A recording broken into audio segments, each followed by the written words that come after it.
Hey, what's up? This is Tonja, Myles, your host of the Tailgate Show. I'm so glad you've tuned in this morning. We're excited that you're here, but I'm mostly excited about the guests we have in studio. We're talking about children empowered by Caregivers of Louisiana Incorporated. We have Marvel Riles, I think I said her name right, Giselle Harrison, and Brenda Swanigan. Did I say your names right? Yay, Tonja! I was close. Well, ladies, thank you so much. You're beautiful. You guys are ready to do this, and I'm just excited to hear more about what you guys do. So let's get right into it. Tell us about your program. Basically, our program is the mission and goal of Children Empowered by Caregivers of Louisiana is an organization that's designed in order to provide support, education, and awareness to families, children, and adults who are maybe raising children who are not biologically related. Okay. So it could be an aunt an aunt is someone who's an aunt is someone who's a relative or whatever. But it could be just an individual who was raising a child that is not a relative. Or it could be possibly a grandparent who is raising a child or an aunt. And so what we want to do is we want to provide information, support, and awareness to these individuals. We want to provide a support group for them to be able to come and to get information and awareness of what is going on. Well, let me tell you how I'm excited to know about you guys, and I know our audience is as well, because there are some stats we'll talk about here in a few minutes. But just by working, in the prison, I know that there are a lot of ladies who are there who their loved ones have their kids. They don't have custody of them, but they're just trying to, hold it down and take care of their kids while, they're doing time, if you will. So you're saying that those families can call you guys up and you can offer them resources and support? That's what we want to do. We want to kind of help them navigate through the system in order to get help for the child or the individuals that's raising them. Okay. And so that's what we want to do. It's more like a support system. Louisiana is third in the nation with the number of children who are being raised by grandparents. Third in the nation. Really? I did not know that. Yes. But there's also a large number of children who are being raised by other individuals, other caregivers. And so we want to be able to connect with those children, especially, and to help provide services for those kids and those families. Well, I'm looking at some stats you guys have, and you have right here, it's 1,592, or maybe say, 160,000 children under the age of 18 live in a home where the household are grandparents or other relatives. Then you have 14.3% of all children live with their grandparents or other relatives, and 26,000 or more children have no biological parents present in their home, and that's alarming. That's a huge number of children who are in situations like that. So what are you guys seeing out there? Why is it that now there's been a paradigm shift of grandparents? And we know it's always been like that in our culture, but why is it on the rise now? You see so many grandparents that are raising grandchildren. It's due to incarceration. The biological parents are incarcerated. Biological parents are on drugs. Maybe not want to. Some parents, maybe young parents, and don't want to take on the responsibility of being a parent. Okay. Yes. In a lot of cases, that is. I have friends that have children, raising children. Parents are incarcerated now, as of today. Parents not looking to get out. Right. And resources. A lot of these caregivers have no earthly idea where to find resources. I agree. So our organization is dedicated to helping these people find resources. A lot of them need tutoring. The children need tutoring. They're failing in school. They're hanging out on the corner. They're trying to do drugs. And our organization is aimed at reducing that type of thing in our children's community. Well, one of the things you said that, definitely got my attention was parents are incarcerated.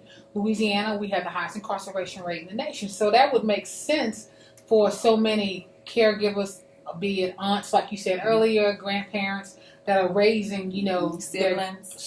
Yeah, Siblings. that's pretty sad. Yeah, sibling raising siblings and stuff like that. So, it's good that you guys are here. One of the things I like, and I'm looking at your brochure right now, you guys offer training on financial literacy, budgeting, internet safety, which is a good one. Support groups with peers, love that one. Let's talk about that one. So your support groups, what does that look like? So what we want to do is we want children and young people who are of like mindset and kind of living in the same kind of situation in order to be able to connect with each other. Because a lot of times some kids who may not be raised by their biological parents could feel outside. Yes. Like they're not a part of. And that's what we want to do. We want to provide a place where they can come and they can connect with kids who understand what's going on. What they're going through. And what they're going through. I know a lady that I'm aware of who is a grandparent who's raising a grandchild but now is suffering with cancer. She's telling me that her grandson will be going to a camp for children whose parents have cancer. Oh, wow. So all of those kids can understand and relate to what's going on. That's what we want to do because, single parents, that's one avenue. But then when you have a child that may not have a relative that they are being raised by, then it can bring on certain feelings and emotions that only other children who are dealing with those same things can relate to. Yeah, because, one thing that I realized by, volunteering in the prison system and just working with people with addiction and destructive behavior, I don't care what they do, they love their mama. And I'm not leaving dads out. I'm not leaving you guys out at all, but I'm just, because I work with women more. But they love their parents. And to know that, nobody can replace a parent, we know that. But it is really cool when grandparents and aunts and, it kind of broke my heart a little bit when you said siblings, but I guess siblings do raise siblings if they're of age. Yes. That's the next best thing because, we don't want to get DCSF involved, if we don't have to. Yeah. But we're going to talk about that a little more. One of the things I like that you guys say that when available that you're going to be offering scholarships. Yeah, that's very, very important. It's key to children's future. And as I spoke to the ladies that we were sitting in the lobby, I said, our children are our future. That's right. And when a lot of times when there's a lot of hardship that's going on, in order to have a place where, because that would be our mission and goal, is to go out and see can we find scholarships that's available. But to have a place where parents or caregivers can come to say, hey, look, is there anything available? And we can provide that information to them is really, really great. And so our goal here is to make things easier and better, not only for the child, but for the caregiver. That makes sense. Right. Yeah, because one of the things I just, want to say is I remember when my mom started to taking care of her mom, and I think we went to the doctor or something like that, and the doctor was really adamant about, okay, it's great that you're taking care of your mom, but make sure you take care of yourself, because a lot of times we forget about the caregivers and what the caregivers go through, especially if you got children of your own or you got other children, or if you just have other challenges going on.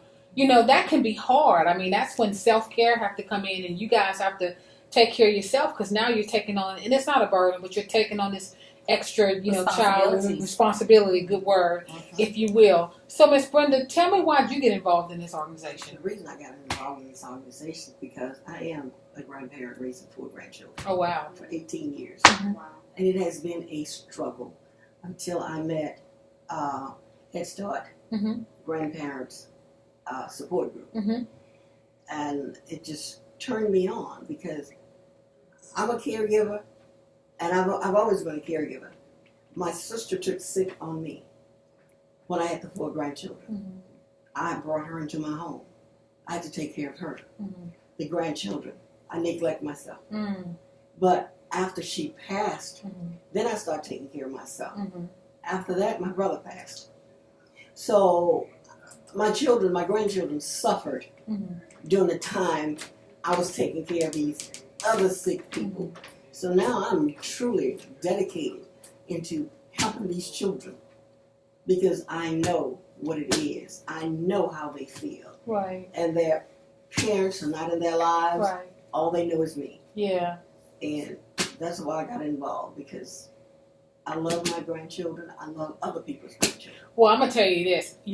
My grandmother was one of the loves of my life, and I appreciate her. So I appreciate what grandparents do, or anytime a loved one can step in and take care of another family member. And Ms. Margaret, I'll ask you the same question. Why are you so compassionate about this organization? I'm currently involved in 4 generations in my household, in which I've had... Wait, say again? I have 4 generations living in my household. Wait, break that down. 4 generations? My daughter, my granddaughter, and my great-grandkids. Oh, wow. So as they are all with me now, it's new to me because it just came to me within the past year or so, and the struggles and the challenges I'm finding with the granddaughter and also with the grandchildren, and I became in need of help and support as far as the just for them to listen and vent out, to get some ideas on how someone can help me, or how I can reach out and get help for the kids. Okay. So I became involved, and I'm very much dedicated now too. Well, that's good. That's good. And I'll ask you the same question too, Giselle. What made you get involved in this? Well, my grandmother helped raise me. Okay. So we have just the combination of individuals who are all tied and connected to this in some form or fashion. My mother left and moved to Chicago and was born there and came back, lived with my grandmother. And so my grandmother was a major part of my life. And I don't know what my life would have been like if I had not left Chicago and came back to live with my grandmother. Right. Because we lived on the south side of Chicago, and it was like really a rough place. Yeah. So that is something that stays with me, and I think about what my grandmother endured having these 2 kids come and disturb her life, because that's what we did, But she loved us, and she did the best that she can do, and she did it during a time that there wasn't any place like this organization. Right. They just did it. Yeah. Well, we're going to talk some more about your great stories that I'd love to hear more of, and how you guys are here in the community to help other grandparents or caregivers. We're talking to children empowered by Caregivers of Louisiana Incorporated. Great stories. This is some great information. You might want to call someone, a grandparent who's raising the grandchildren, and tell them to tune in to the Tailgate Show. We're going to take a quick break, but we'll be right back.